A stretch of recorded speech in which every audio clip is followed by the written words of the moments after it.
Dobrý den, jsem Tomáš Šalamon z místního sdružení Roztoky. S mnoha z vás se známe, vídáme se na sněmech, kongresech, ale s některými jsem ještě neměl tu čest a tak jsem se rozhodl představit se vám aspoň touto formou. ODS není v dobrém stavu.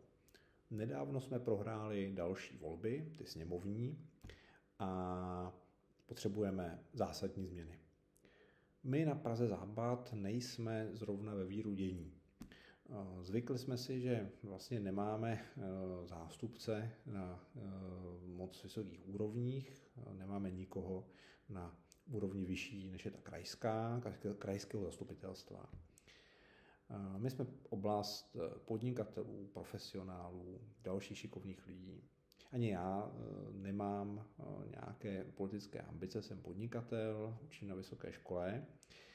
Na druhou stranu, pokud ODS potřebuje opravit, tak nikdo to za nás neudělá. Jedním z důvodů, proč ODS nevyhrává, je, že nám chybí vnitřní konkurence. Kdy naposledy jsme viděli nějaké vnitřní volby na jakékoliv úrovni strany, včetně té nejvyšší, které by nevypadaly jako výměna kádrů předem dohodnutá v politbyru ÚV-KSČ, kdyby bylo víc kandidátů, než je volených pozic, případně kdy ti přebyteční včas neodstoupili. My neděláme nějaké normální primárky, kde by se soutěžilo. My si sestavujeme ty kandidátky tak, jak se to předem dohodne, pak se jenom schvalují, ale nikdo není odpovědný za výsledek v tom smyslu, že by odstoupil ze všech pozic. A proto bychom v tom šli aspoň jako oblast trochu napřed.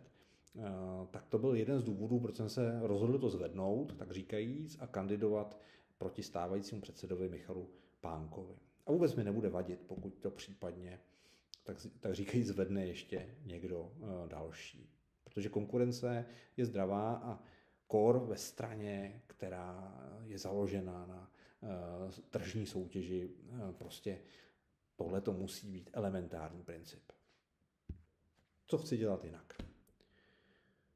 My jsme se vzdálili svým voličům jako ODS.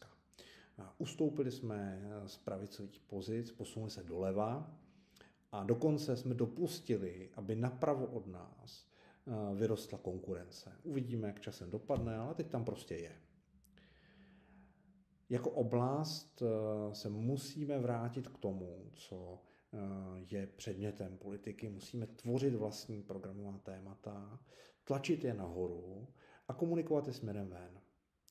Chci dělat vlastní programové semináře, oblastní konference. Chci komunikovat témata, naše usnesení nejenom nahoru, ale i směrem k našim voličům, aby věděli, co si myslí členská základna. Chci témata komunikovat i s jinými oblastmi a koordinovat postup v jejich prosazování. Musíme voliče opět přesvědčit i na naší úrovni o tom, že jsme pravicová strana, že máme pravicový program, že pořád věříme trhu, že pořád věříme ve svobodu, v omezování státu a podporu podnikání dobrého hospodaření. Přesně z těch pozic, ze kterých nám část voličů důvěřovat přestala. S tím souvisí kontakty s jinými oblastmi. Praha Západ je v jisté izolaci, kterou bych rád prolomil. Je potřeba víc komunikovat s oblastmi nejen v rámci regionu, ale i v rámci celé republiky. A to samozřejmě nejen osobně, byť osobní komunikace osobní kontakty vždycky jsou zásadní, ale velkou chybou ODS je, že nemá nějakou vnitřní komunikační platformu, nějaké vnitřní fórum, a které mohou členové diskutovat průběžně. I v této si myslím, že můžeme jít příkladem. A konečně chci se zasadit o to, aby oblast a její místní sdružení nabírala nové členy.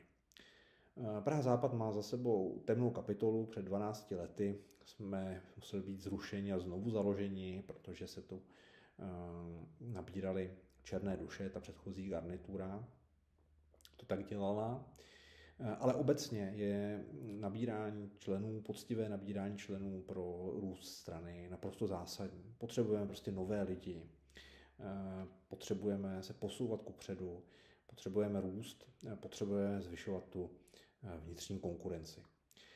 Proto se budu jako předseda oblasti Praha-Západ snažit o podporu místních sdružení, aby poctivým způsobem se rozšiřovala, aby nabírala, lákala nové členy, abychom se dokázali omladit, abychom dokázali lépe na tom politickém trhu konkurovat.